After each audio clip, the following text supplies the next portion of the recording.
प्रताप सिंह और आप देख रहे हैं मऊ क्रांति न्यूज।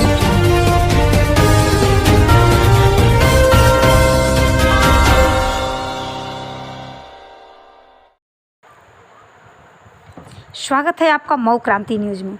बहुजन मुक्ति पार्टी द्वारा परिवर्तन रैली आज मऊ जिले में भी देखने को मिली। देवेंद्र प्रताप सिंह राष्ट्रीय कार्यकारिणी अध्यक्ष, किरण चौधरी राष्ट्रीय अध्यक्ष, बीएमपी महिला प्रकोष्ठ दिल्ली से देवेंद्र प्रताप सिंह के नेतृत्व में निकाली गई देश में बदलाव लाने के लिए और जनता को जगाने के लिए परिवर्तन रैली निकाली गई। किरण चौधरी का कहना है कि यह जो रैली निकाली गई है 8 जुलाई 2021 को बनारस जिले के सारनाथ से शुरू की गई, जो यह 7 महीने चलने वाली है परिवर्तन यात्रा। यह हमारे 75 जिला 403 विधानसभा तक पहुंचेगी। परिवर्तन रैली जो हर जिले के पहुंचने के बाद 31 जनवरी 2022 लखनऊ में समापन किया जाएगा। विजयभार कुमार की खास रिपोर्ट। और ये जो यात्रा है वो राज्य स्तरीय है। इस यात्रा का मकसद है कि प्रदेश में ओबीसी के लोगों के साथ में जो धोखाधड़ी हो रही है, जो अन्याय हो रहा है, उनकी जाति आधारित जनगणना पर भारतीय जनता पार्टी ने रोक लगाने का काम किया है। ओबीसी की जाति जनगणना नहीं हो रही है।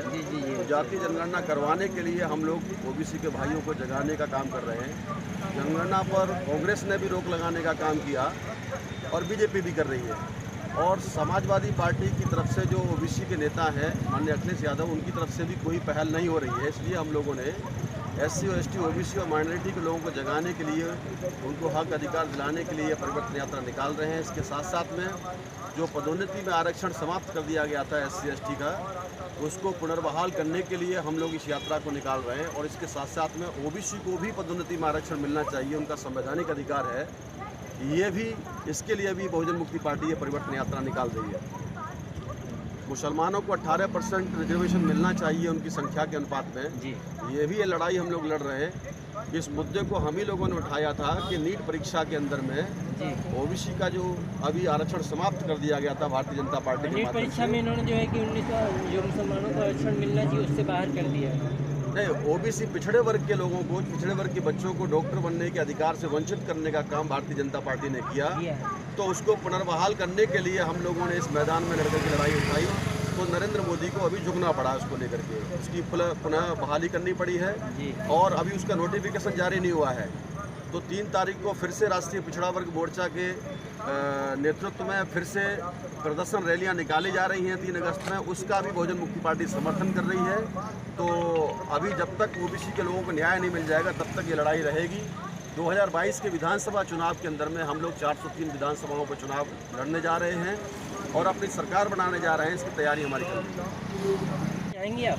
बिल्कुल कहना चाहेंगे, क्योंकि जब से बीजेपी की सरकार बनी है, जब से उत्तर प्रदेश में और देश में महिलाओं के ऊपर आए दिन अन्याय अत्याचार हो रहे हैं। और यानी कि महिलाओं के ऊपर जो अन्याय अत्याचार बढ़ रहे हैं, लगातार आए दिन उनके साथ घटनाएं घटित हो रही है। और ये जो करने वाले लोग हैं, ये शासन और प्रशासन के लोग भी उसमें मिलते हैं, जो लोग ऐसा कर रहे हैं। और एक तरफ तो सरकार कह रही है कि बेटी बचाओ बेटी पढ़ाओ का नारा दे रही है, और दूसरी तरफ हमारी बेटियां ही सुरक्षित नहीं बच रही है और उनके साथ ही जो है सामूहिक बलात्कार हो रहा है। और सबूत मिटाने के लिए उसको जिंदा जलाने का काम किया जा रहा है। जैसे हाथरस की घटना अगर हम देखते हैं तो वहाँ पर हमारी शोषित पीड़ित समाज की बेटी थी मनीषा वाल्मीकि नाम की, और उसके साथ 4 उच्च वर्ग के लोगों ने, कुछ जाति के लोगों ने उसके साथ सामूहिक बलात्कार किया। और बलात्कार करने के बाद उसकी रीढ़ की हड्डियां तोड़ी, उसकी जुबान भी काट दिए ताकि वो बयान न दे सके उसके साथ किसने ऐसा किया।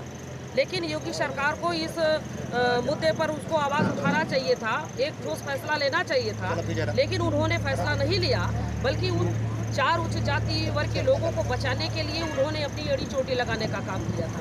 तो इस तरह से देश में और प्रदेश में जो महिलाओं के ऊपर हो रहे अन्याय अत्याचार को रोकने के लिए ये बहुजन मुक्ति पार्टी उनके ऊपर ऐसा ना हो, इसके लिए बहुजन मुक्ति पार्टी परिवर्तन निकाल करके ऐसा करने का काम कर रही है कि ऐसा आने वाले समय में महिलाओं के ऊपर ऐसा ना हो, वो सुरक्षित हो। और 50% की भागीदारी महिलाओं की है, लेकिन हमारी 85% महिलाएं सुरक्षित नहीं है इस सरकार में। ये रैली, ये जो बहुजन मुक्ति पार्टी की परिवर्तन यात्रा निकली है, ये 8 जुलाई 2021 से बनारस जिले के सारनाथ से शुरू की गई है। और जो कि ये लगातार 7 महीने तक चलने वाली परिवर्तन यात्रा है और 75 जिलों में और 403 विधानसभाओं तक पहुंचेगी। और इसका जो समापन होगा वो 31 जनवरी 2022 को लखनऊ में किया जाएगा।